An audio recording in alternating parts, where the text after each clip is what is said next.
Hello, আসসালামু আলাইকুম। আবার আসলাম, দেখি নেট এবার আমাদের কি ক্ষতি করতে পারে। ঠিক আছে, আমার মনে হয় যে এবার আর নেট প্রবলেম হবে না। আগেরটা আসলে অন্য কোনো একটা ইস্যুর কারণে এরকম হয়েছে। ঠিক আছে, মোবাইলের ডাটা অটোমেটিক হচ্ছে ওয়াইফাই অন করে দিছিল আর কি, যার কারণে মোবাইলের ডাটা দিয়ে আসলে কন্টিনিউ হয়েছিল ক্লাসটা, ওয়াইফাই দিয়ে না। বুঝতে পারছেন? আমার মনে হয় এখন ঠিকঠাক হবে। আপনারা এখন আবার একটু কাইন্ডলি সবাই সবাইকে মেনশন করেন, আর আবার একটু কষ্ট করে শেয়ার করেন ক্লাসটা, আবার একটু ক্লাসটাকে শেয়ার করেন। ঠিক আছে ভাই, কম্পিউটারের উপর ক্লাস নিতাম, কিন্তু গুচ্ছ অ্যাডমিশনের জন্য এই এইচটিএমএল এবং ওয়েব ডিজাইন এটা খুবই ইম্পর্টেন্ট আপনাদের জন্য। যেমন গুচ্ছ অ্যাডমিশনের 17 তারিখে পরীক্ষা, তা এটা 17 তারিখে আসলে কম্পিউটার, ওদের কম্পিউটারটা আসলে অতটা দরকার না। কম্পিউটার কিন্তু শুধুমাত্র বিসিএস প্রিলির দরকার, কারণ কম্পিউটারের input device, output device, input output device এগুলো থেকে প্রচুর পরিমাণে প্রশ্ন আসে। তো ওরা প্রচুর রিকোয়েস্ট করছে, কারণ গুচ্ছ অ্যাডমিশনের প্রায় 1-150 স্টুডেন্ট হচ্ছে আমাকে প্রচুর রিকোয়েস্ট করার কারণে, এবং আপনাদের ওই ওয়েব ডিজাইন থেকে হাইপার লিঙ্ক, তারপরে হচ্ছে ইউআরএল, তারপরে ডোমেইন নেম, ডোমেইন প্রকৃতি, প্রচুর পরিমাণে প্রশ্ন আসে ভাই। কথা বুঝতে পারছেন? প্রচুর পরিমাণে প্রশ্ন আসে। সো বলার অবকাশ রাখে না, এটা উভয়ের জন্যই আসলে খুবই ইম্পর্টেন্ট একটা চ্যাপ্টার, যার কারণেই আসলে আমি সবার কথা চিন্তা করে এই অধ্যায়টা শুরু করছি। আমি এক্সট্রিমলি সরি। ঠিক আছে, আমার মনে হয় এখন আর নেট প্রবলেম হবে না, এখন আর নেট প্রবলেম হবে না। একটু সবাই আবার আগের মতো করে শেয়ার করে দেন, একটু আবার আগের মতো করে সবাই একটু ক্লাসটাকে শেয়ার করে দেন, শেয়ার করে দেন, শেয়ার করে দেন, শেয়ার করে দেন। পার্টিসিপেন্ট খুবই কম, খুবই কম পার্টিসিপেন্ট, এত কম পার্টিসিপেন্ট, সো স্যাড। আমি আর একটু অপেক্ষা করব, দেখি কি অবস্থা আপনাদের। সাবিহা স্বর্ণা, আসসালামু আলাইকুম। ওয়ালাইকুম আসসালাম। আচ্ছা, ঝয়কার ঝকঝকা ফয়কার ফকফকা নাকি? এবার তো ক্লাস ঝয়কার ঝকঝকা ফয়কার ফকফকা। যদিও ক্লাসের নোটিফিকেশন মনে হয় সবার কাছে যাচ্ছে না, কারণ আমি আইডিটা একটু চেঞ্জ করছি, আমার আগের আইডিটা চেঞ্জ করছি আর কি।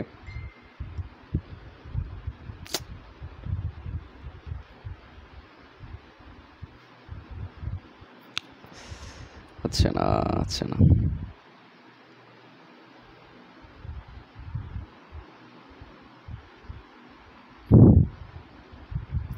খুবই বাজে পার্টিসিপেন্ট, খুবই বাজে পার্টিসিপেন্ট। এত কম পার্টিসিপেন্ট দিয়ে আসলে ক্লাস শুরু করা সম্ভব না।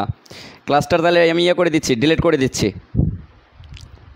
আপনাদের দিন দিন আপনাদের কমে যাচ্ছে, আগ্রহ কমে যাচ্ছে ক্লাসের প্রতি। এটা খুবই খারাপ লাগার মতো একটা ব্যাপার স্যাপার। ঠিক আছে, আপনাদের দিন দিন আগ্রহ কমে যাচ্ছে, যে একটা ক্লাস, একটা স্যার এত কষ্ট করে যদি একটা মানুষ ক্লাস নিতে পারে, আর আপনারা একটু কষ্ট করে ক্লাসটা করতে এত কষ্ট কেন আমাকে বলেন। একটু শেয়ার করেন, একটু শেয়ার করেন। পার্টিসিপেন্ট 500 ক্রস করুক। যেখানে 1.5K 1.6K পার্টিসিপেন্ট দিয়ে ক্লাস শুরু করলাম, সেখানে আপনারা আস্তে আস্তে কিন্তু ডাউন খাচ্ছেন। এটা খুবই খারাপ লাগার মতো একটা ব্যাপার স্যাপার। তাহলে আমরা এক কাজ করি, ক্লাস হচ্ছে বাদ দিয়ে দেই, ক্লাস অফ করে দেই, ক্লাস অফ করে দেই নাকি? ক্লাস অফ করে দিব বলেন? যদি আপনারা বলেন তাহলে আমি ক্লাস নাও বন্ধ করে দিব।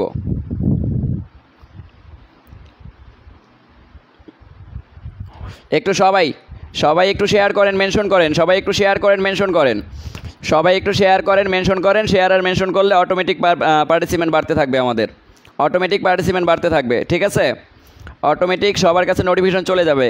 যেহেতু আমাদের আইডিটা একটু নতুন, আমার এই আইডিটা একটু নতুন, সবার কাছে নোটিফিকেশন যাচ্ছে না। সো সবাই আমার এই গ্রুপেও করেন, শেয়ার করেন, আমি অ্যাপ্রুভ করে দিচ্ছি। আমার এই গ্রুপেও শেয়ার করেন, আমি অ্যাপ্রুভ করে দিচ্ছি, তাহলে সবার কাছে নোটিফিকেশনটা যাবে। সবাই একটু আমার এই গ্রুপেও শেয়ার করেন, আমি অ্যাপ্রুভ করে দিচ্ছি।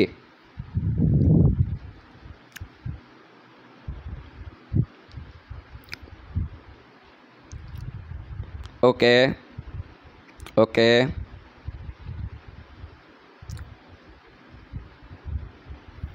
ওকে,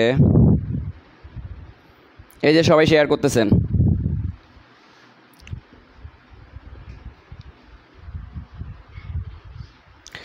সবাই সবার নিজস্ব টাইম লাইনে একটু শেয়ার করে কমেন্টে ডান লিখেন ভাই। না, এটা খুবই খারাপ লাগতেছে, আমার খুবই খারাপ লাগতেছে যে আপনারা শেয়ার করতেছেন না, প্লাস হচ্ছে আপনাদের রেসপন্সিবিলিটি রাখতেছেন না। এই যে প্রথম দিকে আপনাদের যে একটা আগ্রহ ছিল পড়াশোনার প্রতি, আগ্রহ আর আমি খুঁজে পাচ্ছি না। সো ক্লাস অফ করে দিতে হবে আমার। এত কষ্ট করে ক্লাস নিয়ে কোনো লাভ নেই, এত কষ্ট করে ক্লাস নিয়ে লাভ আছে বলেন?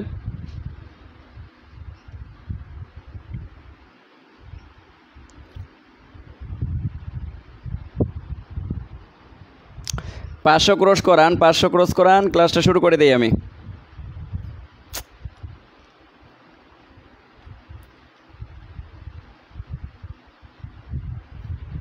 ওকে ডান।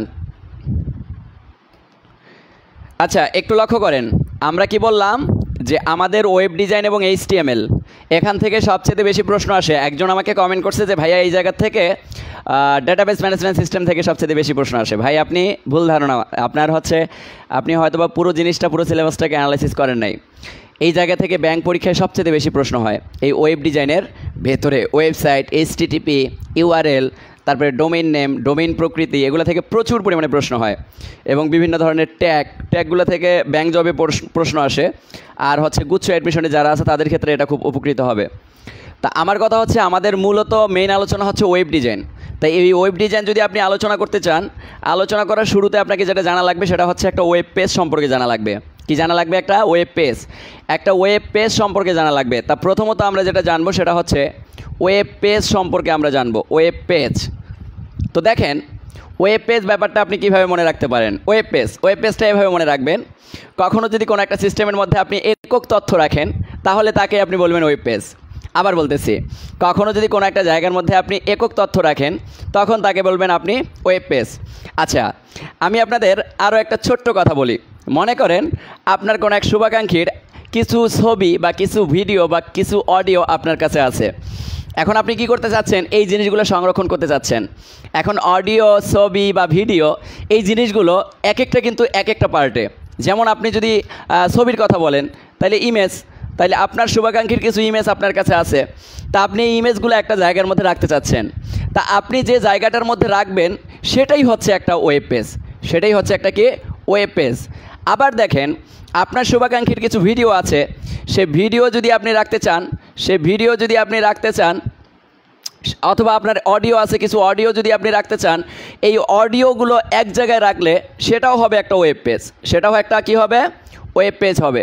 তাইলে এককধর্মী তথ্য কোনো একটা জায়গার মধ্যে যখন আপনি সংরক্ষণ করতেছেন, এই সংরক্ষিত জায়গাটাকে বলতেছেন আপনি একটা কি ওয়েব পেজ।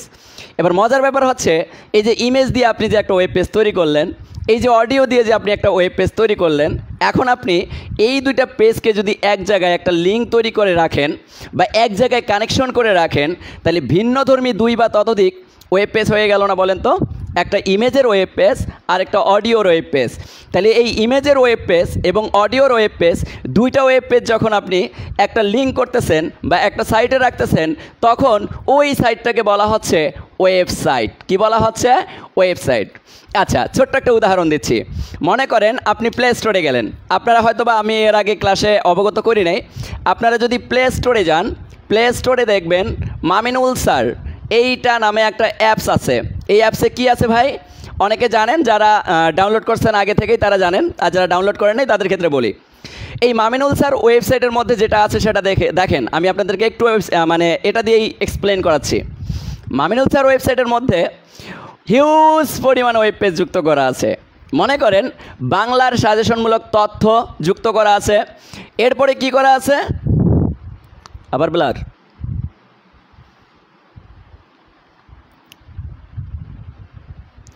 ব্লার হয়ে গেল। এরকম ব্লার হলে কেমনে কি বলেন? ক্লাস কি কন্টিনিউ করব না বাদ দিয়ে দিব বলেন?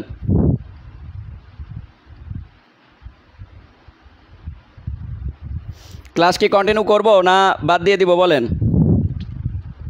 এখন তো ক্লিয়ার দেখা যাচ্ছে।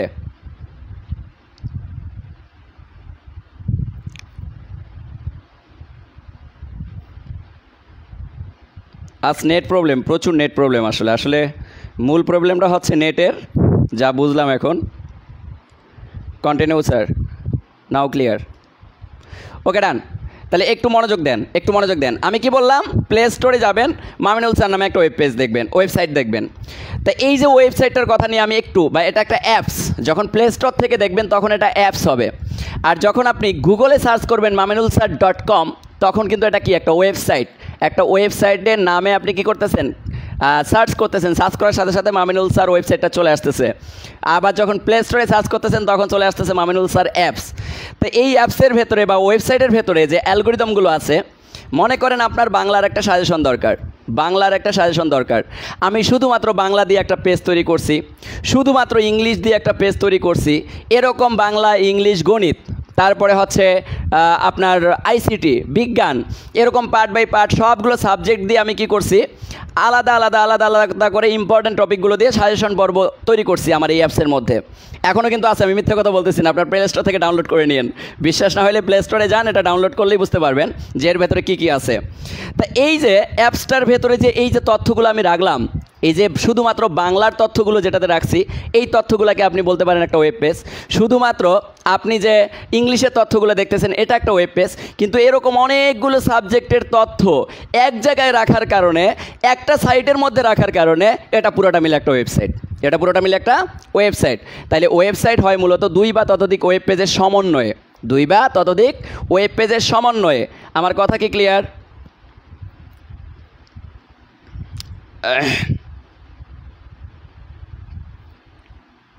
আচ্ছা, আমরা কি এতটুকু বুঝতে পারছি কিনা?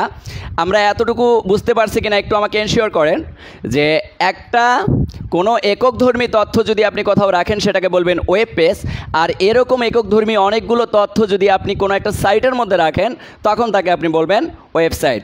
এতটুকু সবাই ক্লিয়ার কিনা বলেন? এতটুকু সবাই আমরা ক্লিয়ার কিনা একটু আমাকে এনশিওর করেন। ওকে, ঝকঝকা ফকফকা, ওকে ডান। এখন দেখেন, যারা এখনও ক্লাসটাকে শেয়ার করেন নাই, দয়া করে মায়া করে ক্লাসটাকে শেয়ার করবেন। আচ্ছা, যেহেতু আপনার ওয়েবসাইট বুঝতে পারছেন, এবার আমরা যাব, এবার যে জিনিসগুলো নিয়ে আলোচনা করবো এখান থেকে কিন্তু প্রশ্ন আসবেই আসবেই আসবে। এবার আপনাকে কোশ্চেন করবে যে ওয়েবসাইট, আপনি যে বললেন যে 2 বা ততোধিক ওয়েব পেজের সমন্বয়ে একটা ওয়েবসাইট তৈরি হয়, বা 2 বা ততোধিক পেজের সমষ্টিকে আমরা একটা ওয়েবসাইট বলতে পারি, তাহলে এখন আপনাকে প্রশ্ন করবে ওয়েবসাইট মূলত কত প্রকারের হতে পারে? ওয়েবসাইট মূলত কত প্রকারের হতে পারে? এবার দেখেন, মূলত ওয়েবসাইট হচ্ছে 2 প্রকার, মনে রাখবেন। মূলত ওয়েবসাইট হচ্ছে 2 প্রকার, আর গঠনের ভিত্তিতে ওয়েবসাইট আবার 4 প্রকার। তা গঠনের ভিত্তিতে আমরা যাচ্ছি না, আমরা মূলত ওয়েবসাইট কত প্রকার এটা আমরা দেখব। তাহলে মূলত যদি বলে মূলত ওয়েবসাইট কত প্রকার, তাহলে মূলত ওয়েবসাইট 2 প্রকার। কত প্রকার? 2 প্রকার, মনে রাখবেন। এই 2 প্রকারের মধ্যে 1 নাম্বার হচ্ছে স্ট্যাটিক ওয়েবসাইট। কি ওয়েবসাইট? Static website. এই স্ট্যাটিক ওয়েবসাইট নাম শুনে কি আপনারা ভয় খাচ্ছেন নাকি? মুখস্থ করে দিচ্ছি, একটু পরে দাঁড়ান। এরপরে দেখেন আরেকটা ওয়েবসাইট আছে, সেটা হচ্ছে ডায়নামিক ওয়েবসাইট। কে? Dynamic website. তাহলে স্ট্যাটিক ওয়েবসাইট এবং ডায়নামিক ওয়েবসাইট, এই দুটো ওয়েবসাইট থেকে পার্থক্য আসে। আপনাকে প্রশ্ন করবে নিচের কোনটি স্ট্যাটিক ওয়েবসাইটের বৈশিষ্ট্য, বা নিচের কোনটি স্ট্যাটিক ওয়েবসাইট, নিচের কোনটি ডায়নামিক ওয়েবসাইট, বা কোনটি দ্বারা স্ট্যাটিক ওয়েবসাইট তৈরি করা যায়, কোনটি দ্বারা ডায়নামিক ওয়েবসাইট তৈরি করা যায়। আচ্ছা, মজার ব্যাপার হচ্ছে যেহেতু আমরা ভালো করে পড়তেছি, মুখস্থ ঠুটস্থ যাতে হয়ে যায়, তাই না? তা দেখেন স্ট্যাটিক ওয়েবসাইটটা কি, একটা ছোট্ট উদাহরণ দেই। ছোট্ট উদাহরণ দিলে আপনারা আরও ভালো করে বুঝতে পারবেন।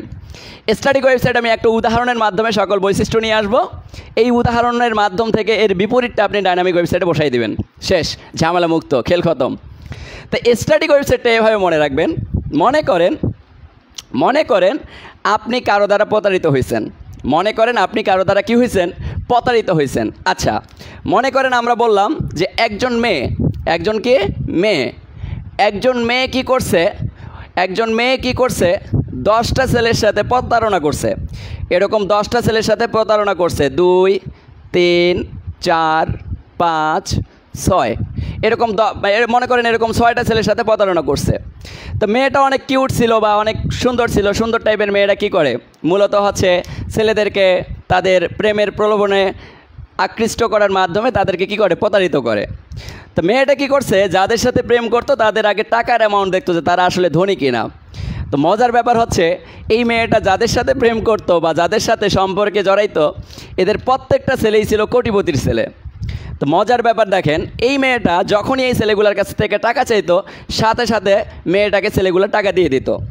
তো মনে করেন প্রথম ছেলের কাছ থেকে সে নিল 1 লাখ টাকা হাতায়া, দ্বিতীয় ছেলের কাছ থেকে 1 লাখ, তৃতীয় ছেলের কাছে 1 লাখ, চতুর্থ ছেলের কাছ থেকে 1 লাখ, পঞ্চমটার কাছ থেকে 1 লাখ, ষষ্ঠটার সাথে 1 লাখ।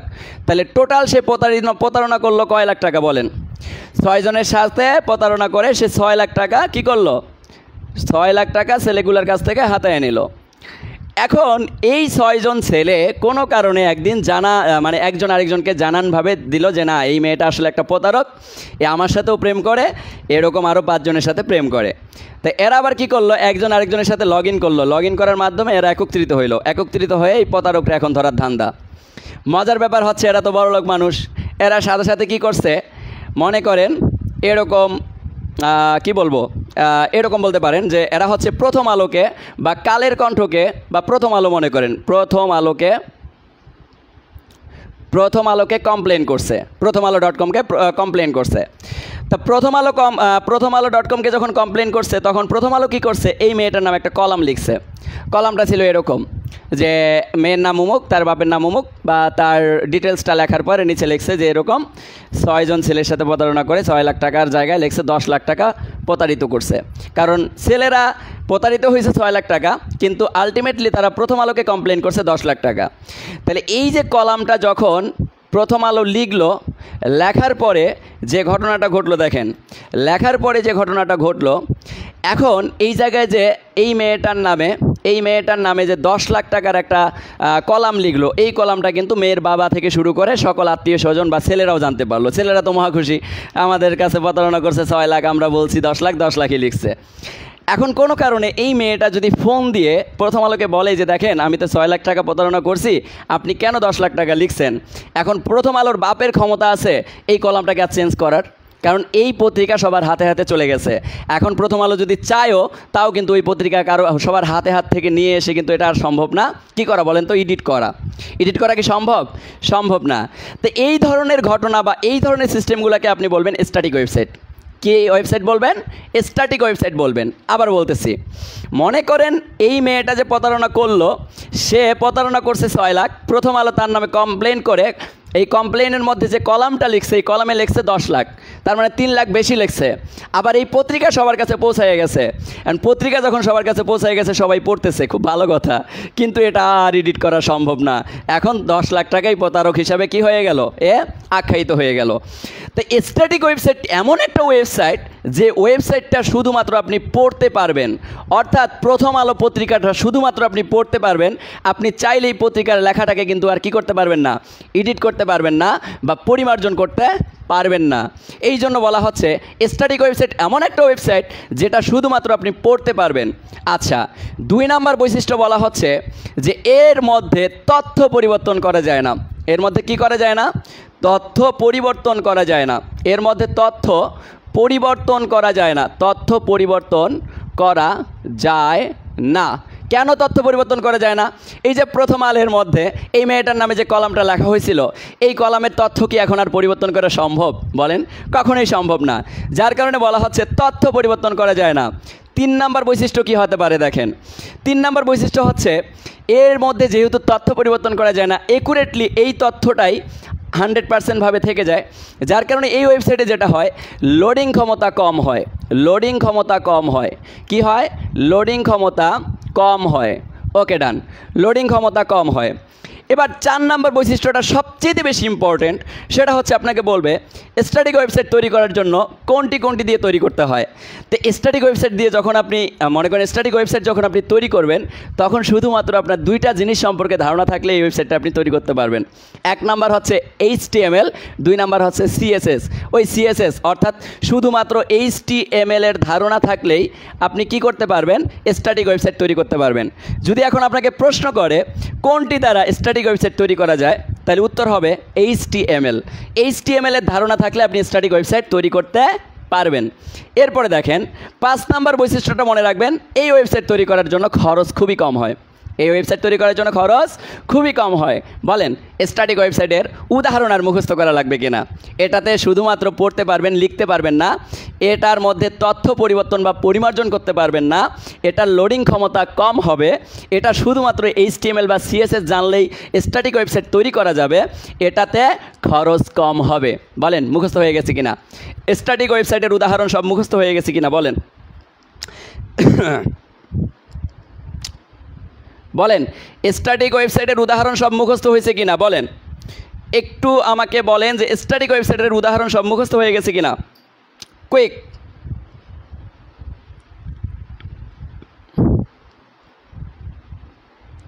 মুখস্থ হয়েছে? মুখস্থ হয়েছে? এটা কি আর বাসায় মুখস্থ করার দরকার আছে? বলেন, এটা কি বাসায় মুখস্থ করার দরকার আছে? নাই। ওকে, লেটস গো। এবার চলে যাই আমরা ডাইনামিক ওয়েবসাইটে। দেখেন, এবার চলে যাই আমরা ডাইনামিক ওয়েবসাইটে। এই যে দেখেন ডাইনামিক ওয়েবসাইটটা আসলে কীরকম। ডাইনামিক ওয়েবসাইটটাকে আপনি এর বিপরীত ভাববেন। কেমন করে বিপরীত ভাববেন? দেখেন এই ওয়েবসাইটটা কীরকম। মনে করেন ওই যে মেয়েটা প্রতারণা করছে কয়জনের সাথে? 6 জনের সাথে। এবার ওরা 6 জন কী করছে? তাদের ফেসবুকে পোস্ট করা শুরু করছে। প্রথম ছেলে পোস্ট করছে, উমুক মেয়ে আমার সাথে প্রতারণা করে 2 লাখ টাকা হাতায় এনেছে। আরেকজন ছেলে পোস্ট করছে, উমুক মেয়ে প্রতারণা করে আমার কাছ থেকে 5 লাখ টাকা হাতায় এনেছে। এখন কোনো কারণে ফেসবুকে যদি কোনো পোস্ট করে কোনো একটা ছেলে, আর যদি এই পোস্টটা মিথ্যা হয় কোনো কারণে, দেখেন মেয়েটার নামে ফেসবুকে ছেলেরা মিথ্যা পোস্ট করছে। কথা বুঝতে পারছেন? এখন মেয়েটা ছেলেদেরকে ফোন দিয়ে বলতেছে, হ্যালো, হ্যাঁ বলেন, আপনি যে তথ্যের মধ্যে লিখছেন বা পোস্টের মধ্যে লিখছেন আপনার সাথে প্রতারণা করে আমি 5 লাখ টাকা হাতায় এনেছি, কিন্তু আপনার সাথে তো প্রতারিত হয়েছে আমি 1 লাখ টাকা, আপনার 1 লাখ টাকা আমি বিদায় ব্যাক দিচ্ছি, কিন্তু আপনি এই যে 5 লাখ টাকা বা 10 লাখ টাকা এভাবে কেন লিখছেন? মিথ্যা তথ্য কেন লিখছেন? তখন ওই ছেলেটা চাইলেই কিন্তু কী করতে পারবে? ফেসবুকের পোস্টটা এডিট করে তথ্যটাকে মিশাই দিতে পারবে, অর্থাৎ 5 লাখকে কিন্তু 1 লাখ করতে পারবে। পারবে না? তা এই ধরনের ওয়েবসাইটগুলোকে বলা হয় ডাইনামিক ওয়েবসাইট। যেমন আপনাকে বলি, গুগল, ফেসবুক, ইয়াহু, টুইটার, এই যে এগুলার মধ্যে তথ্যগুলো আমরা কি করতে পারি? পরিমার্জন করতে পারি। তাহলে এই ধরনের ওয়েবসাইটগুলোকে বলা হয় ডাইনামিক ওয়েবসাইট। তাহলে এখানে একটা জিনিস মনে রাখবেন, এই ওয়েবসাইটগুলোতে কোনো তথ্য পড়া যায়, এরপরে কি করা যায়? লেখা যায়, এরপরে কি করা যায়? কোনো তথ্য পরিবর্তন করা যায়। কি করা যায়? পরিবর্তন বা পরিমার্জন করা যায়। পরিমার্জন করা যায়, মনে থাকবে।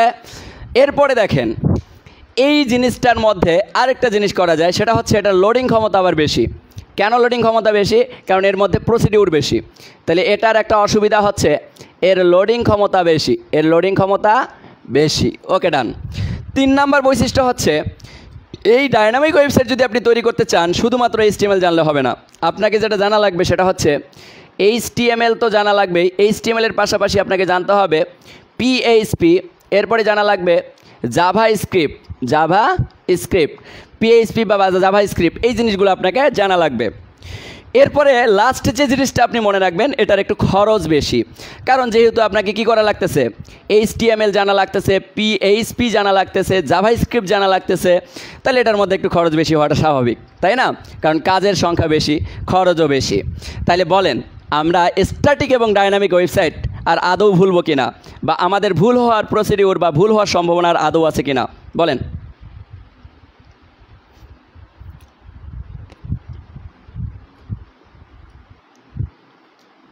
আচ্ছা, উদ্যোক্তা মহিলা আপনার কাছ থেকে 1 লক্ষ নিছি, লিখলেন 2 লক্ষ।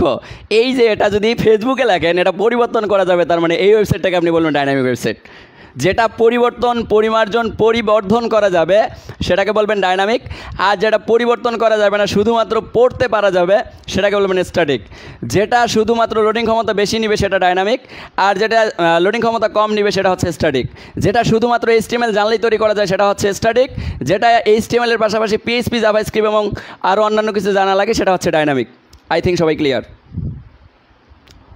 সবাই ক্লিয়ার কিনা বলেন?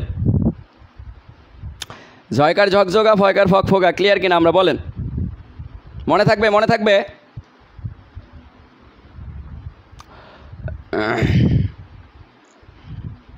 একটু কমেন্ট করেন, আর যারা এখনও শেয়ার করেন নাই ক্লাসটিকে শেয়ার করবেন প্লিজ।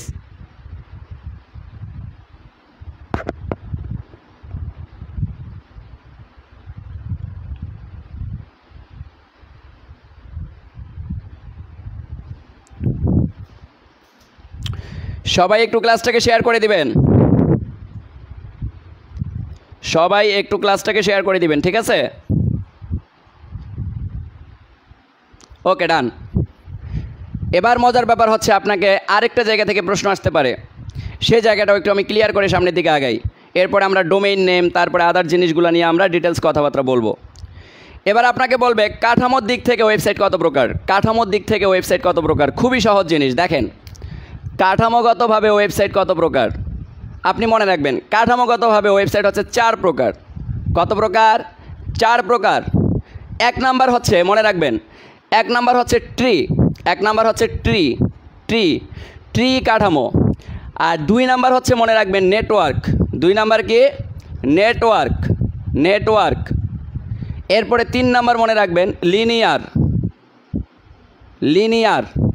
চার নাম্বার মনে রাখবেন হাইব্রিড। দেখেন এগুলা একটাও মনে রাখার দরকার নাই, আমি জাস্ট আপনাদের স্ট্রাকচার দিয়ে মনে রাখাই এদের বৈশিষ্ট্যগুলো। ট্রি কাঠামোটা, ট্রি ওয়েবসাইটটা এরকম হবে। গাছ দেখেন নাই, গাছ, গাছ, ট্রি এর বাংলা কি গাছ না, গাছ। এটার কাঠামোটা এইভাবে মনে রাখবেন। এই যে একটা গাছ, একটা গাছের কি থাকে, প্রথমে মূল থাকে, বা হচ্ছে প্রথমে একটা বড় কি থাকে, একটা বলতে পারেন যে মূলদণ্ড থাকে। এই মূলদণ্ড থেকে তার শাখা হয়, মনে করেন এর এখান থেকে দুইটা শাখা হইল। কয়টা শাখা হইল? দুইটা শাখা। এবার দুইটা শাখা থেকে আরও চারটা শাখা হইল, দুইটা শাখা থেকে এরকম চারটা শাখা হইল। তাহলে এই রকম কাঠামোওয়ালা যদি কখনো ওয়েবসাইট দেখেন, তখন এই ওয়েবসাইটগুলোকে বলবেন আপনি ট্রি ওয়েবসাইট। কী ওয়েবসাইট? Tree website. কথা কি বুঝতে পারছেন? আপনাকে বলবে নিচের কোনটি ট্রি ওয়েবসাইট, বা নিচের কোনটি কোন ওয়েবসাইটটি ট্রি কাঠামোর, ট্রি কাঠামো এর। তাহলে গাছের মতো কাঠামো যে ওয়েবসাইটটা দেখবেন সেটাকে আপনি বলবেন ট্রি ওয়েবসাইট। এরপর আসেন নেটওয়ার্ক। নেটওয়ার্কটা মনে রাখবেন বেস্ট বন্ধু, বজম বন্ধু, ঘনিষ্ঠ বন্ধু। মনে করেন এখানে তিনজন বন্ধু, তিনজন বন্ধু, এখানে একজন, এখানে একজন, এখানে একজন। এই তিনজন বন্ধু তিনজনের বাড়িতে যদি যাওয়া আসা করে, তিনজন বন্ধু তিনজনের বাড়িতে যদি যাওয়া আসা করে, একজনের সাথে আরেকজনের যদি খুব হাইলি কম্বিনেশন থাকে এবং প্রত্যেকের সাথে প্রত্যেকের যদি একটা নেটওয়ার্ক থাকে, তখন এই নেটওয়ার্ককে বলবেন নেটওয়ার্ক কাঠামো। অর্থাৎ বজম বন্ধুদের মধ্যে ভালো একটা কি থাকে, নেটওয়ার্ক থাকে, ভালো একটা কানেকশন থাকে, ভালো একটা কানেক্টিভিটি থাকে, যার কারণে আমরা বলি যে না ওদের মধ্যে নেটওয়ার্ক ভালো, ওদের মধ্যে কি নেটওয়ার্ক ভালো, ওদের মধ্যে মিল ভালো। এই যে মিল, মিল দিয়ে আমরা মনে রাখবো নেটওয়ার্ক। ওকে ডান। লিনিয়ার কাঠামোটা কীভাবে মনে রাখবেন? লিতে লিনিয়ার, লিতে লাইন ভিত্তিক কাঠামো, এটা মনে রাখবেন। লিতে লিনিয়ার, লিতে লাইন ভিত্তিক কাঠামো। তাহলে লাইন ভিত্তিক কাঠামোটা কি ভাই?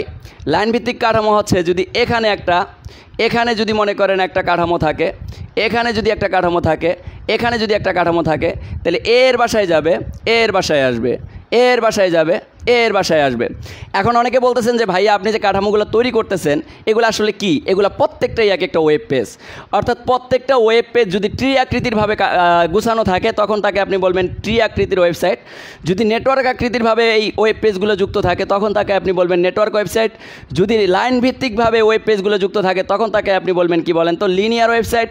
যখন আপনি দেখবেন যে এই লিনিয়ারের সাথে নেটওয়ার্ক যুক্ত হয়ে গেছে, কি যুক্ত হয়ে গেছে? নেটওয়ার্ক যুক্ত হয়ে গেছে। মনে করেন নেটওয়ার্ক কাঠামোটা যুক্ত হয়ে গেছে, ঠিক আছে? তা এই যে এরকম কাঠামো যখন আপনি দেখবেন তখন সেটা হয়ে যাবে আবার হাইব্রিড ওয়েবসাইট। কী হয়ে যাবে? Hybrid website.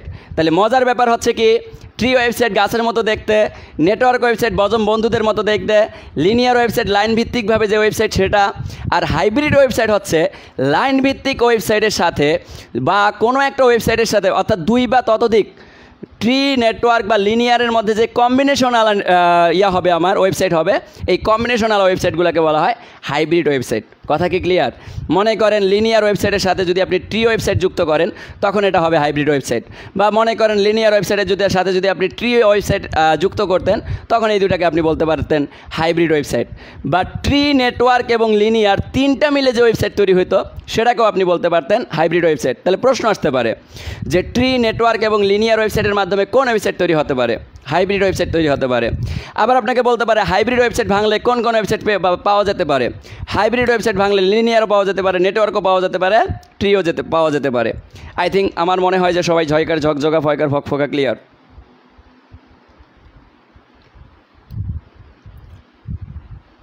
বলেন আমরা ক্লিয়ার কিনা, একটু এনশিওর করি আমরা ক্লাসটা বুঝতে পারছি কিনা, বা আমরা একেবারে পিওরলি ক্লিয়ার কিনা একটু আমরা এনশিওর করি সবাই। আমরা কাঠামোর দিক থেকে ওয়েবসাইট একেবারে ক্লিয়ার কিনা, ঝকঝকা ফকফকা কিনা বলেন। এটা কি আর হারানোর কোনো সম্ভাবনা আছে বলেন? এটা হারানোর সম্ভাবনা আছে? ন্যানো% আছে? বলেন এগুলার বাসায় পড়ার দরকার আছে? আমার ক্লাস করার পর আমার মনে হয় না যে বাসায় গিয়ে আপনাদের আর অতিরিক্ত পড়ার দরকার আছে। কঠিন জিনিসগুলোও আপনি কি করতে পারবেন? অনুধাবন করতে পারবেন ইনশাআল্লাহ। কঠিন জিনিসগুলোও আপনি কি করতে পারবেন? অনুধাবন করতে পারবেন। ওকে ডান, পিওরলি ক্লিয়ার, থ্যাঙ্কস। মাঝে মধ্যে আমাকেও মোটিভ করবেন, যে ভাইয়া অনেক ভালো বুঝছি, তাহলে আমি কি করব যে না আমি অনেক ভালো বুঝাচ্ছি, তখন আগ্রহ পাবো। ঠিক আছে, মাঝে মধ্যে পামও মারবেন।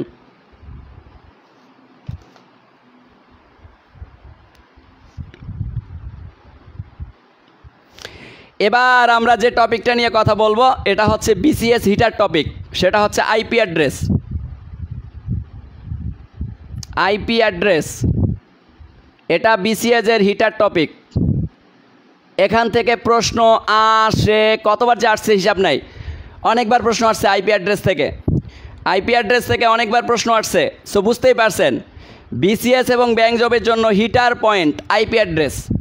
এখন আমরা আইপি অ্যাড্রেস নিয়ে কথাবার্তা বলবো।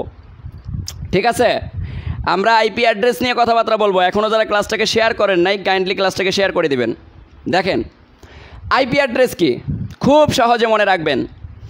আইপি অ্যাড্রেস হচ্ছে এমন একটা জিনিস, এমন একটা সংখ্যা যেটা কোনো একটা ইলেকট্রনিক্স ডিভাইসকে জাস্ট আইডেন্টিফাই করে।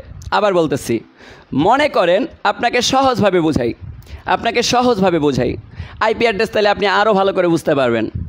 মনে করেন 5 জন বন্ধু বা 2 জন বন্ধু কি করছে, 2 জন বন্ধু একই সাথে বসুন্ধরায় গেছে।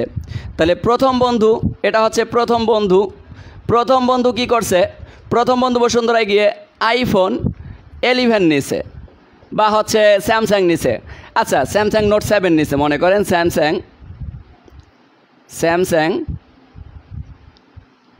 নোট 7। আবার দ্বিতীয় বন্ধুও কি করছে, স্যামসাং নোট 7 নিছে। মজার ব্যাপার হচ্ছে এই 2 জন বন্ধুর কোনো একটা মোবাইল থেকে একটা ক্রাইম হয়েছে। এই 2 জন বন্ধুর কোনো একজনের মোবাইল থেকে একটা ক্রাইম হয়েছে, একটা দুর্ঘটনা ঘটছে। এখন ডিবি পুলিশ আসছে, ডিবি পুলিশ এসে বলতেছে যে না এই 2টা মোবাইল থেকে কোনো একজনের মোবাইল থেকে ক্রাইম হয়েছে।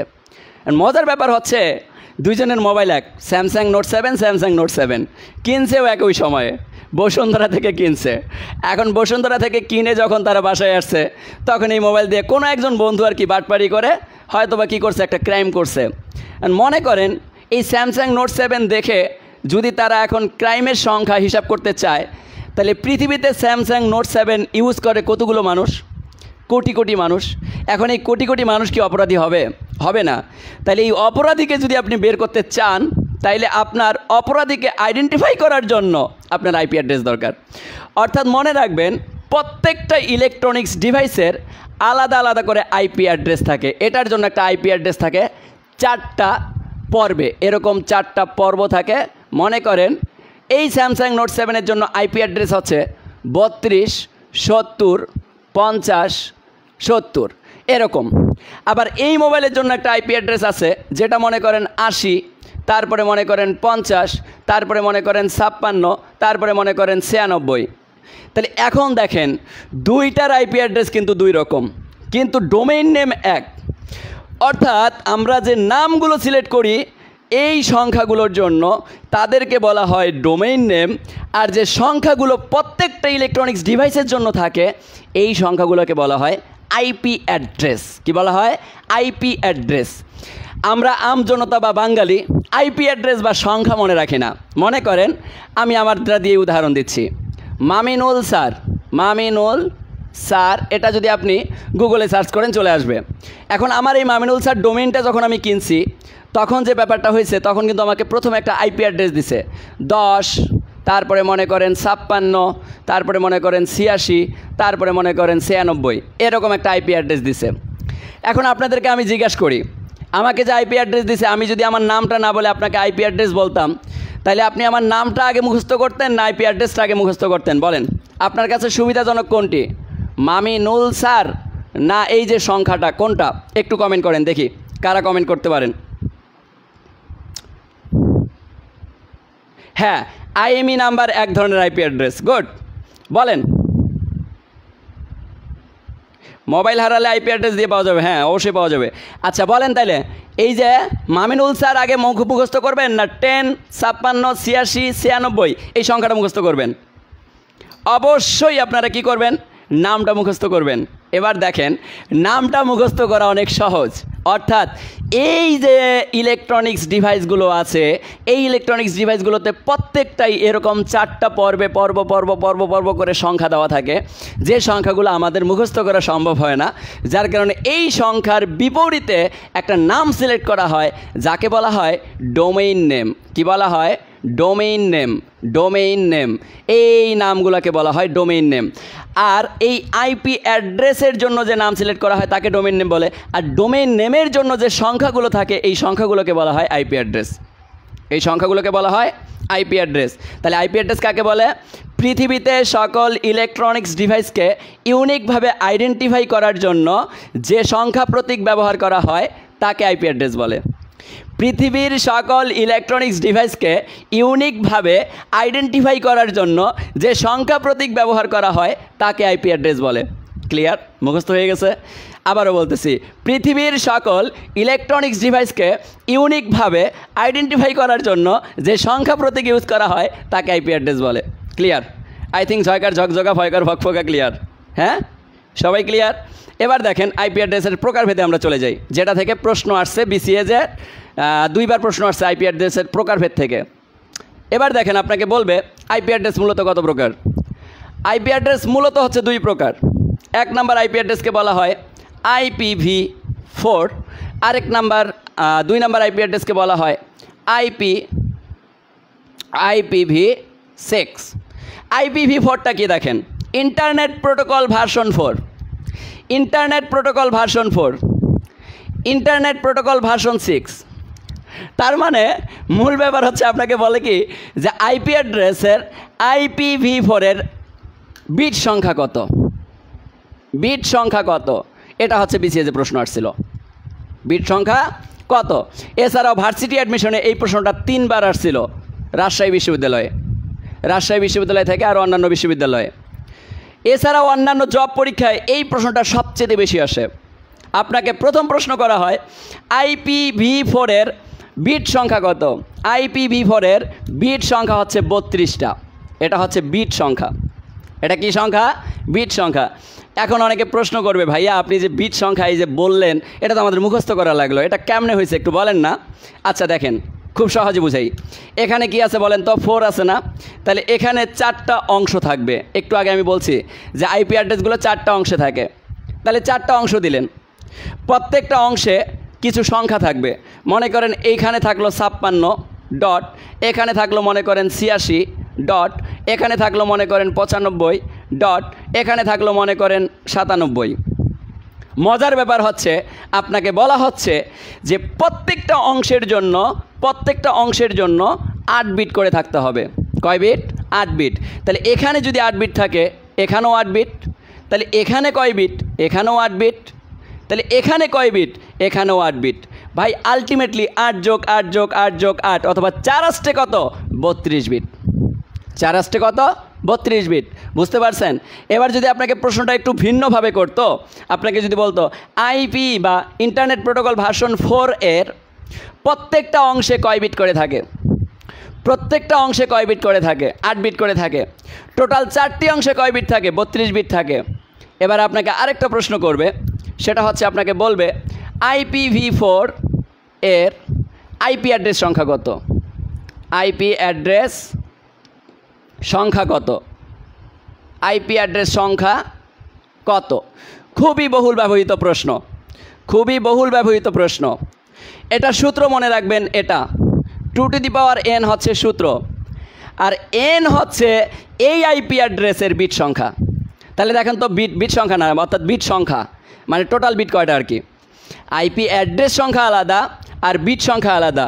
বিট সংখ্যা হচ্ছে 32, এই 32টা হচ্ছে n এর মান। তাইলে আপনার আইপি অ্যাড্রেস সংখ্যা হবে 232টি। 232টি। এই প্রশ্নটা সবচেয়ে বেশি আসে। তাহলে এখান থেকে 2টা প্রশ্ন আসে। একটা হচ্ছে IPv4 এর বিট সংখ্যা কত? 32টি। IPv4 এর আইপি অ্যাড্রেস সংখ্যা কত? 232টি। ক্লিয়ার? ঝকঝকা ফকফকা ক্লিয়ার হয়েছে কিনা বলেন? তাহলে প্রশ্ন নাম্বার 1 আপনাকে বলবে IPv4 এর আইপি অ্যাড্রেস সংখ্যা কত? সরি আইপি অ্যাড্রেস সংখ্যা কত? 2^32। IPv4-এর বিট সংখ্যা কত? 32টি। তাহলে বিট সংখ্যা 32টি আর IPv4-এর আইপি অ্যাড্রেস সংখ্যা হচ্ছে 2^32টি। 2^32টি। বলেন এবার ক্লিয়ার কিনা? এবার আমরা ক্লিয়ার কিনা বলেন? ঝকঝকা ফকফকা ক্লিয়ার কিনা?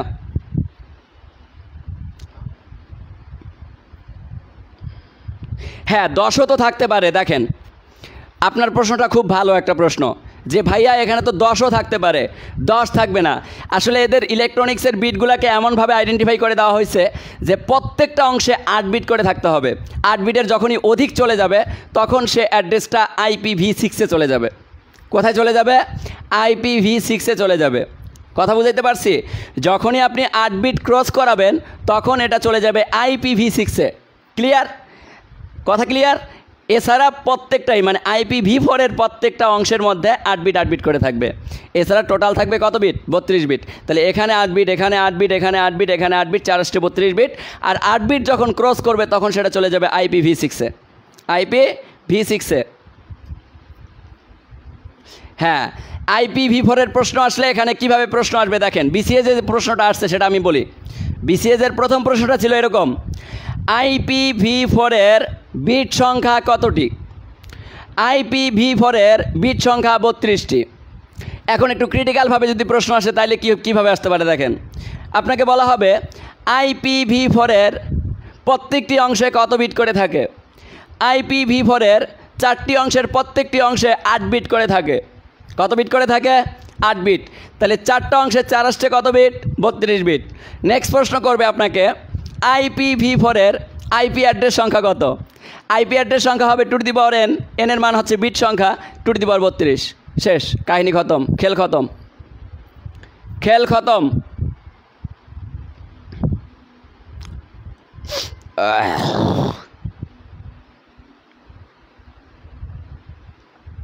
বলেন আমরা বুঝতে পারছি কিনা? একটু এনশিওর করেন সবাই। আমরা সবাই ঝয়কার ঝকঝকা ফয়কার ফকফকা ক্লিয়ার কিনা? বা আমাদের এটা নিয়ে আর প্যারা নেওয়ার দরকার আছে কিনা বলেন? এগুলা বোঝার দরকার নাই, এগুলা বোঝার দরকার নাই, এগুলা বোঝার কোনো ওয়ে নাই। তবে বোঝার কিছু ওয়ে আপনাকে আমি বলে দিই।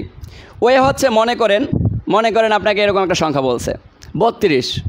এই যে 32 সংখ্যাটা যদি এর মধ্যে থাকতো তাহলে এর 8 বিট বলতে কি বোঝায়? আমরা কিন্তু একটা সিকোয়েন্স শিখে আসছি আগে বিট সংখ্যা বের করার জন্য, 1 2 4 8 16 32। অথবা মনে করেন এখানে আছে 40-এর এখন আপনি 8 বিট লিখতে চাচ্ছেন। মনে করেন এখানে আমার 40 ছিল, এখন 40-এর জন্য 8 বিট আসলে কীভাবে নেবেন দেখেন। 8 বিটটা তারা কীভাবে কাউন্ট করে? কত যোগ করলে 40 হয়? 32 আর 8 যোগ করলে কত হয়? 40। যে সংখ্যাগুলো যোগ করলে 40 হয় ওই সংখ্যাগুলো নিচে 1 আর বাকিগুলো সব 0। তাহলে এখানে টোটাল বিট সংখ্যা কত হচ্ছে দেখেন, 1 2 3 4 5 6 7। তাহলে 1 0 1 0 0 0 3 4 5 6, আর নাকি 6টা বিট হচ্ছে 1 2 3 4 5 6। এখন আমার বিট সংখ্যা কয়টা দরকার? 8টা। তাহলে এই যে সামনে 2টা শূন্য দিয়ে আপনাকে 8 বিট পরিপূর্ণ করতে হবে। তাইলেই এটা হবে 40-এর জন্য আইপি অ্যাড্রেসের কোনো একটা অংশের বিট। বুঝতে পারছেন? এভাবে প্রত্যেকটা অংশে 8 বিট করে কাউন্টেড করে IPv4, আর যখন বেশি হয়ে যায় সেটা হয় IPv6।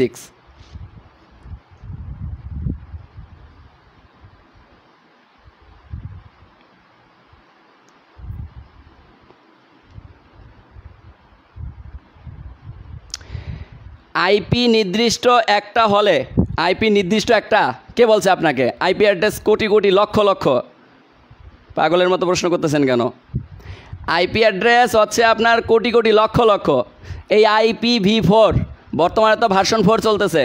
এই আপনার মোবাইলের বা আমাদের আদার্স আশেপাশে যার যত মোবাইল আছে এই সবগুলো মোবাইলের যে আইপি অ্যাড্রেস এগুলো সবগুলো IPv4-এর। কথা কি ক্লিয়ার? বুঝতে পারছেন? এগুলো সবগুলো হচ্ছে IPv4-এর। IPv6 কীভাবে বিট বের করবো? আচ্ছা, এবার আমরা IPv6-এ চলে যাই। IPv6-এরটা আসলে লিমিট করে দেওয়া থাকে না আসলে কয়টা হবে বা কিভাবে হবে। তবে IPv6-এরটা মনে রাখবেন এভাবে। IPv6-এ মনে রাখবেন এর বিট সংখ্যা হচ্ছে 128টি। এর বিট সংখ্যা কতটি? 128টি। তাহলে এখন আপনাকে প্রশ্ন করবে যে IPv6-এর বিট সংখ্যা কতটি? 128টি। এরপরের প্রশ্নটা কি করবে দেখেন।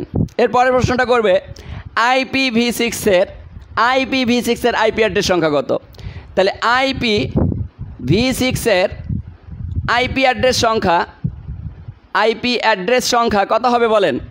2 to the power 128, 2 to the পাওয়ার 128। এই যেটাকে গুণ করলে যেটা হবে সেটা হবে IPv6-এর আইপি অ্যাড্রেস সংখ্যা। কাহিনী খতম। বুঝতে পারছেন?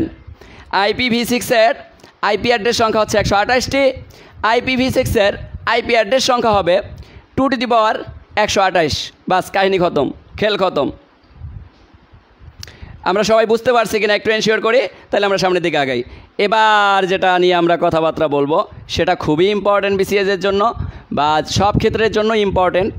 কারণ এবার আমাদের কি চলে আসবে আপনাদের বলি। এরপরে আমরা যেগুলো নিয়ে কথা বলবো এগুলো খুবই ইম্পর্টেন্ট। কেন বলি? এরপরে আমাদের চলে আসবে HTTP, এরপরে চলে আসবে কি বলেন তো? এরপরে চলে আসবে ডোমেইন নেম, তারপরে ডোমেইন প্রকৃতি, তারপরে URL, তারপরে হচ্ছে সার্ভার। এগুলো খুবই ইম্পর্টেন্ট, খুবই হিটার টপিক। সো এই জিনিসগুলো কিন্তু মিস করা যাবে না।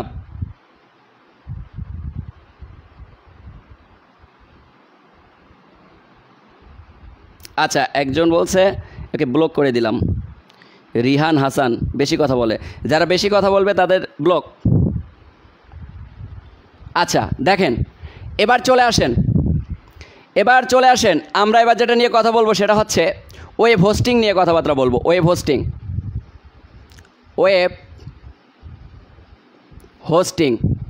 দেখেন, ওয়েব হোস্টিং নিয়ে কথা বলার আগে আমাদের যেটা জানা লাগবে সেটা হচ্ছে সার্ভার কম্পিউটার সম্পর্কে আমাকে জানা লাগবে। সার্ভার কম্পিউটার, এই সার্ভার কম্পিউটার আমরা অনেকে বুঝি না বা জানি না, এটা আমি আপনাদেরকে একটু এনশিওর করে দেই, তারপরে আমি ওই হোস্টিংটাতে অটোমেটিকভাবে চলে যাব। সার্ভার কম্পিউটারটা হচ্ছে, মনে করেন কিছুদিন আগে ফেসবুক কি করছে দেখেন, ফেসবুক ডাউন হয়ে গেছিলো। তো এই সার্ভার কম্পিউটার হচ্ছে উচ্চ ক্ষমতা সম্পন্ন একটা কম্পিউটার,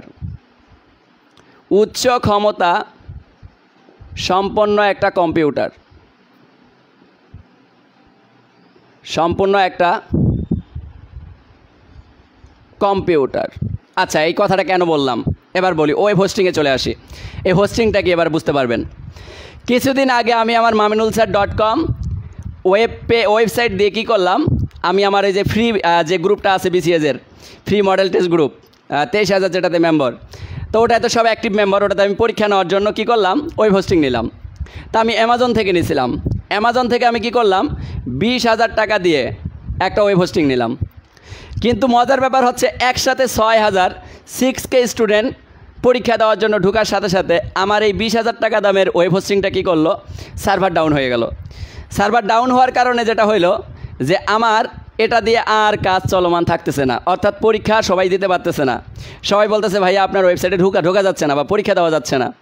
তখন আমি সাথে সাথে কী করলাম, ওয়েব হোস্টিং মানে যারা ওয়েব ডেভেলপার তাদের সাথে যোগাযোগ করে তাৎক্ষণিকভাবে আমি বললাম যে আমার এই ওয়েবসাইটের পাসওয়ার্ড এত, আমাকে দ্রুত গতিতে একটা ওয়েব হোস্টিং অ্যাড করে দেন, যে ওয়েব হোস্টিং দ্বারা মোটামুটি 5-7 হাজার 10,000 স্টুডেন্ট একসাথে পরীক্ষা দিতে পারবে। তখন তারা কন্ট্যাক্ট করলো যে একদিনের জন্য 500 টাকা দেওয়া লাগবে। তখন আমি কি করলাম, 500 টাকা ওদের সাথে কন্ট্যাক্ট করে দ্রুত গতিতে আমি কি করলাম, কনভার্সন করলাম, যে ঠিক আছে কনভার্ট করলাম। কনভার্ট করার ঠিক 10 মিনিট পরে থেকে আবার সবাই পরীক্ষা দিতে পারছে, এবং ওটা সর্বমোট পরীক্ষা মনে দিছে প্রায় 10,000-এর মতো স্টুডেন্ট। 10,000-এর মতো স্টুডেন্ট আমার অ্যাপসে পরীক্ষা দিয়েছিল ওই দিন। তা প্রথম পরীক্ষাটা এই যে পরীক্ষা দিল, তো এই যে ওয়েব হোস্টিংয়ের ব্যাপারটা দেখেন, ওয়েব হোস্টিংটা হচ্ছে এমন একটা জায়গা যেটাতে হচ্ছে তথ্য সংরক্ষণ করা হয়। অর্থাৎ ওয়েব হোস্টিংটা আপনারা এইভাবে মনে রাখবেন যে কোনো একটা ডকুমেন্ট সার্ভার কম্পিউটারের হার্ড ড্রাইভে জমা রাখাকে ওয়েব হোস্টিং বলে। কোনো একটা ডকুমেন্ট সার্ভার কম্পিউটার, এখন সার্ভার কম্পিউটার বলতে কি বোঝায়, উচ্চ ক্ষমতা সম্পন্ন একটা কম্পিউটার। এখন আপনাদের প্রশ্ন জাগবে যে ভাইয়া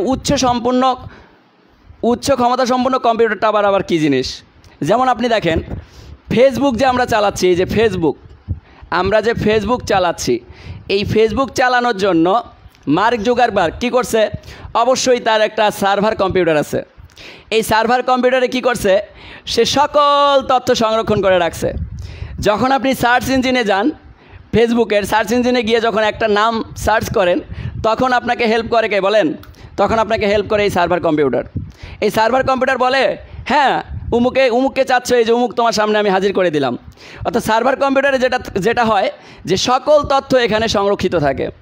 এখন মনে করেন ফেসবুকের সার্ভার কম্পিউটারের একটা লিমিট দেওয়া আছে, এই লিমিটের বাইরে যখন ক্লায়েন্ট চলে আসবে তখন কিন্তু ফেসবুক কি করবে, ফেসবুক ডাউন খেয়ে যাবে, অর্থাৎ ফেসবুকের সার্ভার ডাউন হয়ে যাবে। যেমন কিছুদিন আগে আমরা সন্ধ্যা থেকে সারা রাত কিন্তু আমরা ফেসবুক চালাইতে পারি নাই। এটার মূল কারণ কিন্তু ছিল আসলে আমাদের কি হয়েছে বলেন, এটা সার্ভারের একটা প্রবলেম ছিল, অর্থাৎ ফেসবুক সার্ভারের লোড নেওয়াটা আসলে অসম্ভব হয়ে গেছিল। হয়তোবা তারা তাদের পরবর্তীতে উচ্চ ক্ষমতা সম্পূর্ণ কম্পিউটার ক্ষমতার পাওয়ার বাড়াই দিছে, যার কারণে সকাল থেকে কিন্তু আবার ফেসবুক ঠিক হয়ে গেছিলো। কিন্তু রাত থেকে পুরো রাত পর্যন্ত কিন্তু ফেসবুকে আমরা ঢুকতে পারি নাই, খালি লোডিং দেখাইছে। তো কোনো একটা ওয়েবসাইটে যখন ঢুকা যাবে না তখন আপনি ভাববেন যে সেখানে আসলে সার্ভারের কোনো প্রবলেম আছে বা কোনো বাগ আছে, প্রোগ্রামের কোনো বাগ আছে। এটা মনে রাখবেন, ঠিক আছে? মোবাইলটা দাও, মোবাইল বন্ধ হয়ে গেছে।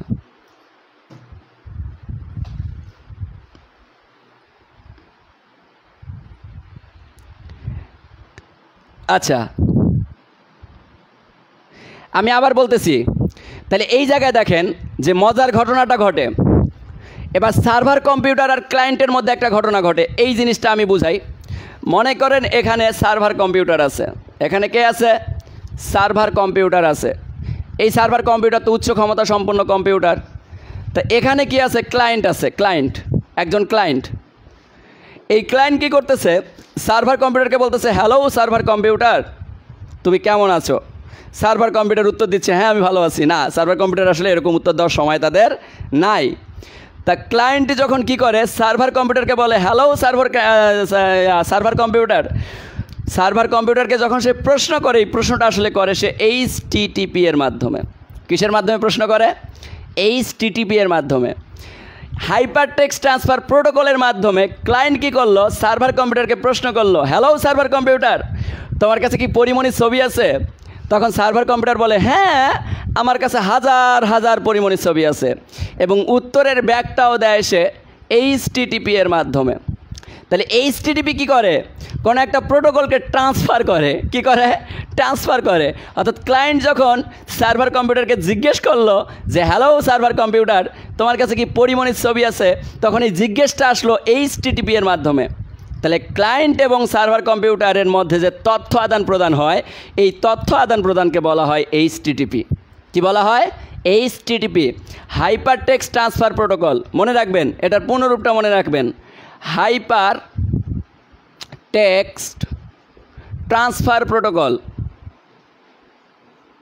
ট্রান্সফার প্রোটোকল মনে থাকবে? তথ্যটা কি মনে থাকবে? আবার বলতেছি, তাহলে ক্লায়েন্ট যখন সার্ভার কম্পিউটারকে জিজ্ঞেস করতেছে, হ্যালো সার্ভার কম্পিউটার, তোমার কাছে কি পরিমণির ছবি আছে? সার্ভার কম্পিউটার বলতেছে, হ্যাঁ পরিমণির কত ছবি লাগবে?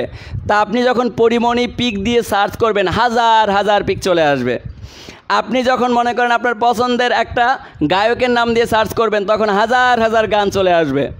আপনি যখন আপনার পছন্দের কোনো একটা সিস্টেম দিয়ে সার্চ করবেন, হাজার হাজার ওই সিস্টেমটার নমুনা চলে আসবে। এখন এমন একটা তথ্য দিয়ে আপনি সার্চ করলেন যেটা গুগলের মধ্যে নাই বা ফেসবুকের মধ্যে নাই, তখন HTTP কী করবে? HTTP বলবে ইরর, অর্থাৎ এই তথ্যটা আমাদের মধ্যে নাই, যদি থাকতো তাহলে কিন্তু সে দিত।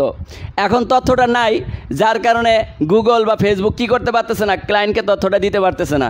তাহলে ক্লায়েন্ট যে তথ্যগুলো পায় HTTP এর মাধ্যমে, আর ক্লায়েন্ট যে কোশ্চেন করে, এই কোশ্চেনটাও করে HTTP এর মাধ্যমে। ক্লিয়ার? আমরা সবাই ক্লিয়ার? আমরা সবাই ক্লিয়ার কিনা বলেন?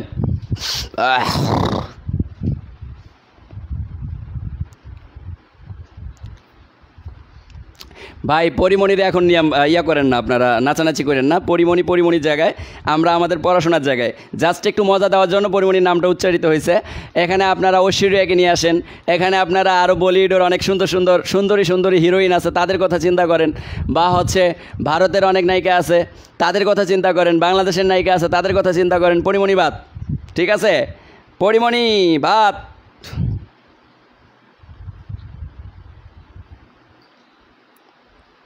বলেন আমরা বুঝতে পারছি কিনা? একেবারে ঝকঝকা ফকফকা কিনা?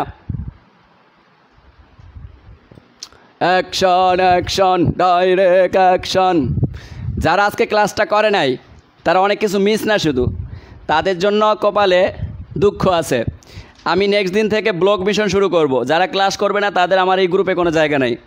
ক্লাস যারা করবে না তাদের এই গ্রুপে কোনো জায়গা নেই, এক কথায় শেষ। আপনি ক্লাস করবেন না, আপনার এখানে জায়গা নেই, আপনি চলে যান অন্য কোথাও গিয়ে কি করবেন, আপনি হেল্প নেবেন। আমি ফ্রিতে হেল্প দেবো আর আপনি হচ্ছে অ্যাক্টিভ থাকবেন না, এটা কেমনি সম্ভব? সো আপনার মতো মানুষের আমার দরকার নাই, এরকমই। ওকে, ডান। এবার চলে আসেন, আমি একটা উদাহরণ দিয়ে আপনাকে পুরো টার্ম শিখাই দিব এবং এই টার্ম থেকে আপনার প্রশ্ন আসবে। এবার সবাই আমার দিকে খালি চাতক পাখির মতো একটু চায় দেখেন আমি কি শেখাচ্ছি।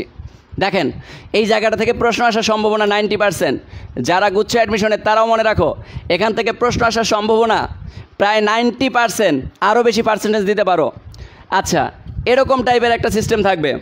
প্রথমত যেটা থাকবে সেটা হচ্ছে HTTP।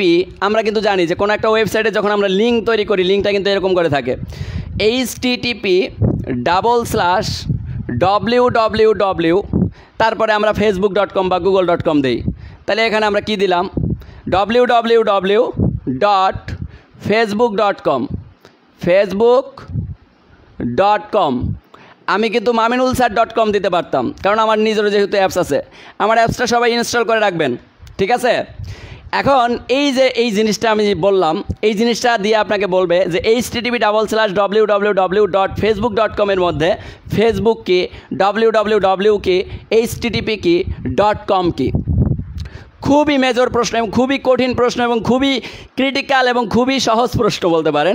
বোঝানোর পর আপনার কাছে মনে হয় পানিপন্থা। একটু আগে আমরা পড়লাম, যদি আপনাকে বলা হয় HTTP কি, যদি অপশনে থাকে ট্রান্সফার প্রোটোকল, তাহলে আপনি সেটাকে রাইট দিবেন। কিন্তু যদি আপনাকে এভাবে ডিরেক্ট বলে যে HTTP কি, নিচে যদি ট্রান্সফার প্রোটোকল না থাকে, সার্ভার থাকে, তাইলে আপনি সার্ভারকে রাইট দিবেন। কারণ সার্ভারের কাজই কি, ক্লায়েন্টকে HTTP এর মাধ্যমে কোনো তথ্য দেওয়া, যার কারণে HTTP-কে এক ধরনের সার্ভারও বলা হয়, অথবা ট্রান্সফার প্রোটোকল বলা হয়। কি বলা হয়? ট্রান্সফার প্রোটোকল বলা হয়। এরপরে আপনাকে বলবে www কি, আমরা কিন্তু জানি ওয়ার্ল্ড ওয়াইড ওয়েব। www এর পূর্ণরূপ কি? World wide web. World wide web. এই যে ওয়ার্ল্ড ওয়াইড ওয়েব আমরা বললাম, এই ওয়ার্ল্ড ওয়াইড ওয়েবটা হচ্ছে একটা হোস্ট নেম। কী নেম? Host name. কী নেম? Host name. মনে থাকবে? এরপরে দেখেন, মার্ক জুকারবার্গ যখন এই facebook.com তৈরি করছে বা ওয়েবসাইটটা তৈরি করছে, তখন আসলে মার্ক জুকারবার্গকে কিন্তু এই ডোমেইন নামটা দেয় নাই। এই ডোমেইন নামটাকে মার্ক জুকারবার্গকে গুগল থেকে কী করা লাগছে? কিনে নেওয়া লাগছে। তো মজার ব্যাপার হচ্ছে, এই ফেসবুকের জন্য মনে করেন মার্ক জুকারবার্গকে এরকম একটা সংখ্যা দিছে 50, 67, তারপরে 90, 97, এরকম 4টা পর্বে একটা সংখ্যা দিছে। এখন এই যে সংখ্যাটা যে দিল, এই সংখ্যাটা আপনি কি কখনো মনে রাখতেন? যদি আপনার ফেসবুকে ঢোকার জন্য এই সংখ্যাটা লেখা লাগতো, তাহলে আপনি এই সংখ্যাটা কি মুখস্থ করতে বলেন? মুখস্থ করতো না। কিন্তু এখন আমরা খুব সহজে কি করি, ক্রমে যাই, ফেসবুক দিয়ে সার্চ করি, ফেসবুক চলে আসে, লগ ইন করার অপশন চলে আসে। কিন্তু যদি এই Facebook domain name mark Zuckerberg না নিত, তাহলে আপনাকে এই সংখ্যা দিয়ে সার্চ করা লাগতো। তাইলে আমরা কি করলাম, এই সংখ্যাটাকে আমরা বলতেছি আইপি অ্যাড্রেস। সংখ্যাটাকে আমরা কি বলতেছি? IP address. আর আইপি অ্যাড্রেসের জন্য যে নামটা ব্যবহার করছেন, এই নামটাকে বলতেছেন আপনি ডোমেইন নেম। কি বলতেছেন? Domain name. মনে থাকবে, এটা হচ্ছে একটা ডোমেইন নেম। এরপরে মজার উদাহরণ দেখেন, এটা যদি ডোমেইন নেম হয়, তাহলে এটা কি? .comটা কি? .comটা হচ্ছে ডোমেইন প্রকৃতি। ডোমেইন প্রকৃতি। এটা রাজশাহী বিশ্ববিদ্যালয়ে আসছিল, আপনাকে বলছে .com। .com একটা কি? .com হচ্ছে একটা ডোমেইন প্রকৃতি। ডোমেইন প্রকৃতি। এবার আবার একটা প্রশ্ন করবে এখান থেকে, তাহলে আমরা কি বললাম? HTTP হচ্ছে একটা সার্ভার বা ট্রান্সফার প্রোটোকল, www হচ্ছে একটা হোস্ট নেম, ফেসবুক হচ্ছে একটা ডোমেইন নেম, আর ফেসবুকের জন্য যে সংখ্যা ব্যবহার করা হয় তাকে বলা হয় আইপি অ্যাড্রেস, আর .comটা হচ্ছে ডোমেইন প্রকৃতি। ডোমেইন প্রকৃতি। আমরা ক্লিয়ার কিনা বলেন? হ্যাঁ, বইয়ের কারেকশন নিয়ে একটা ক্লাস নিব অবশ্যই। ভালো একটা বুদ্ধি দিচ্ছেন ভাই, বইয়ের কারেকশন নিয়ে, কারণ বইয়ের কারেকশনগুলো কিন্তু আমি ছবি দিয়ে দিছি।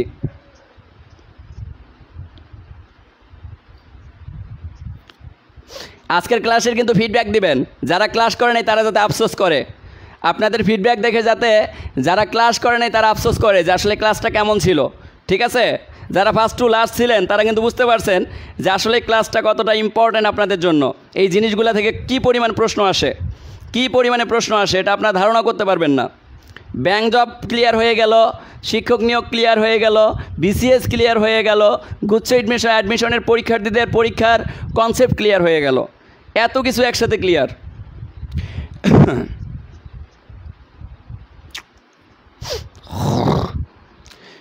সবাই ফিডব্যাক দিয়ে ওদেরকে চাতক পাখির মতো ধরাই দিবেন যে দেখেন কি মিস করছেন।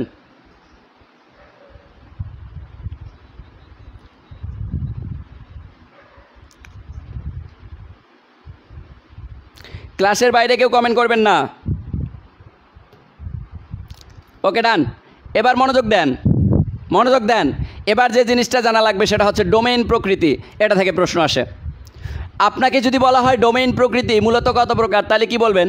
এই ডোমেইন প্রকৃতি আবার দুই প্রকার। খুবই ইম্পর্টেন্ট প্রশ্ন, খুবই ইম্পর্টেন্ট প্রশ্ন। আপনাকে প্রশ্ন করবে ডোমেইন প্রকৃতি কত প্রকার, ডোমেইন প্রকৃতি কত প্রকার।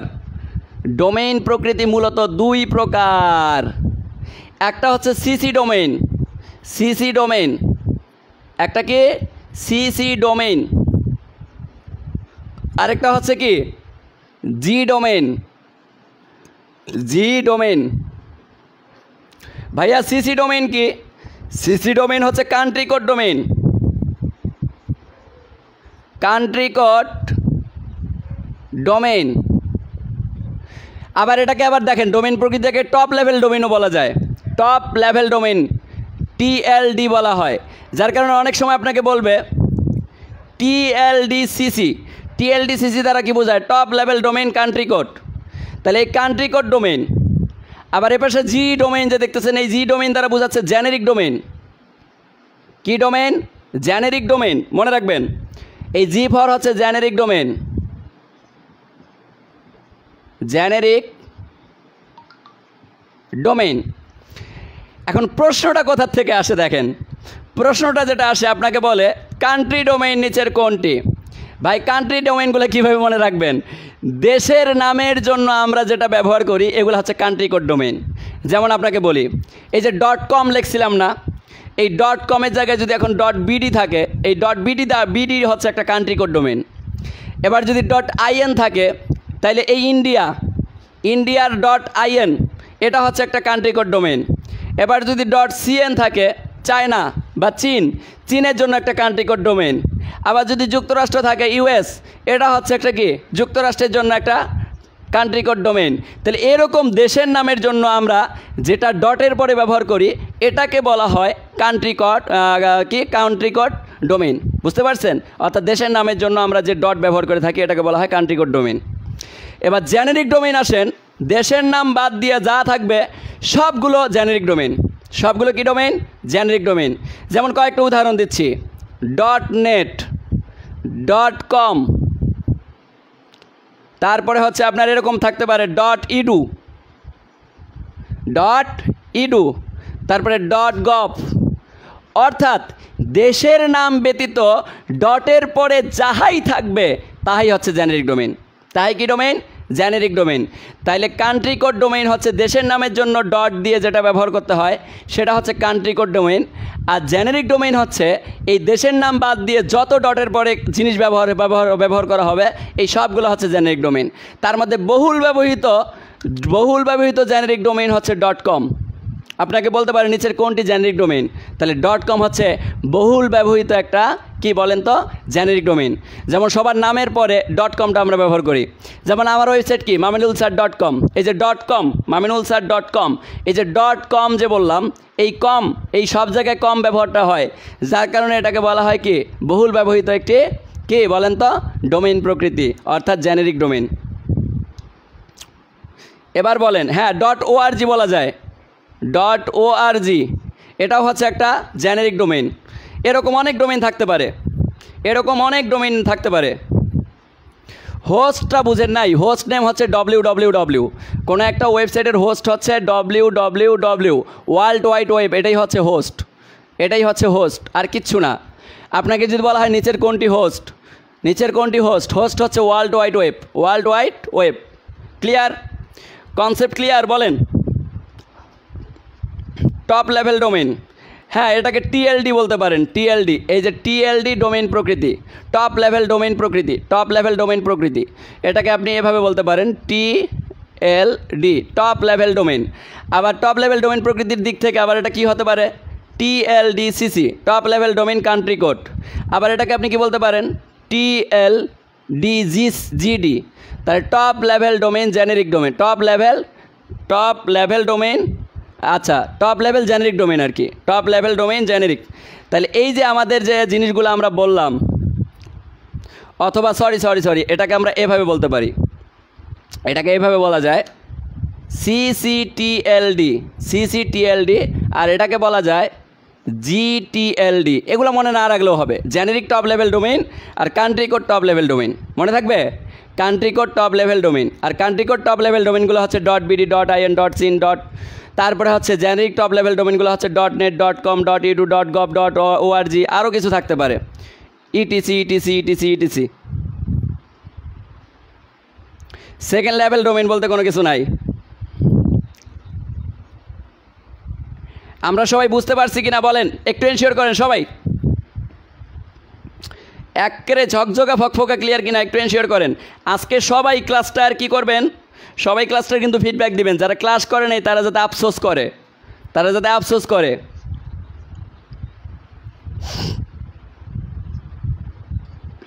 আমরা সবাই ঝয়কার ঝকঝকা ভয়কার ফকফকা ক্লিয়ার কিনা।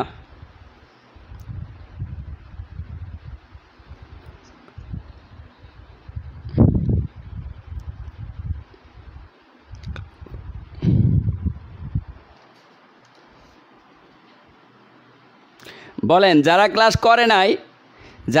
করে নাই তাদের জন্য কি মিস হইলো বলেন, তারা কি মিস করে নাই? ক্লাসে কি আমরা কম ডকুমেন্ট শিখছি বলেন? ক্লাসে কি আমরা কম ডকুমেন্ট শিখছি? কম ডকুমেন্ট শিখি নাই, বরং যারা এই যে 650 স্টুডেন্ট যে আপনারা ছিলেন শুরু থেকে শেষ অবধি আছেন, এটা সবচেয়ে বড় ভালো লাগা, যে আপনারা একটা মানুষও কি করেন নাই, ক্লাস থেকে যান নাই, এটাই সবচেয়ে বড় ভালোবাসা।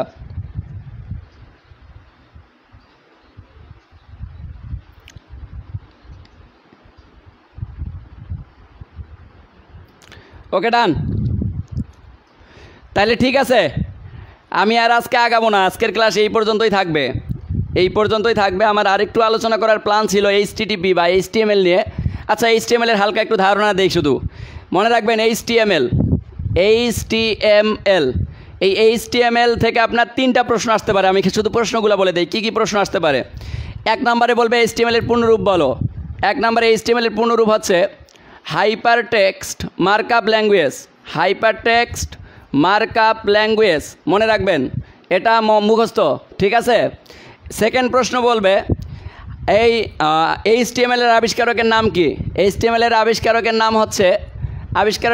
হচ্ছে টিম বার্নার্স-লি। HTML-এর আবিষ্কারক হচ্ছে টিম বার্নার্স-লি। 3 নাম্বার যে প্রশ্নটা করতে পারে সেটা আপনাকে বলবে HTML-এর প্রাণ কাকে বলা হয়? HTML-এর প্রাণ হচ্ছে HTML ট্যাগ। HTML-এর ট্যাগ ছাড়া HTML কি বলেন? অসম্ভব। আরেকটা জিনিস আসতে পারে, আপনাকে বলতে পারে ট্যাগ কত প্রকার? ট্যাগ হচ্ছে 2 প্রকার। একটা হচ্ছে কন্টেইনার ট্যাগ, আরেকটা হচ্ছে এমটি ট্যাগ। এই যে এতটুকু প্রশ্ন আসতে পারে। আবার আরেকটা প্রশ্ন আসতে পারে এমটি ট্যাগ, নিচের কোনটি এমটি ট্যাগ? এখানে শুধু একটা উদাহরণ মনে রাখবেন, ইমেজ। এই ইমেজটা হচ্ছে একটা এমটি ট্যাগ, ইমেজ এসআরসি হচ্ছে একটা এমটি ট্যাগ। কারণ কি, এমটি ট্যাগের কী করে, এই যে এরকম অ্যাঙ্গেল ব্র্যাকেট থাকে, এই অ্যাঙ্গেল ব্র্যাকেটগুলোর ক্লোজিং থাকে না। আর কন্টেইনারে কি থাকে, এরকম অ্যাঙ্গেল ব্র্যাকেট থাকে, মনে করেন এরকম অ্যাঙ্গেল ব্র্যাকেট থাকে, মাঝখানে একটা কন্টেইন বসাইতে হয়, তারপরে আবার দিয়ে এখানে স্ল্যাশ দিয়ে কেটে দিতে হয়।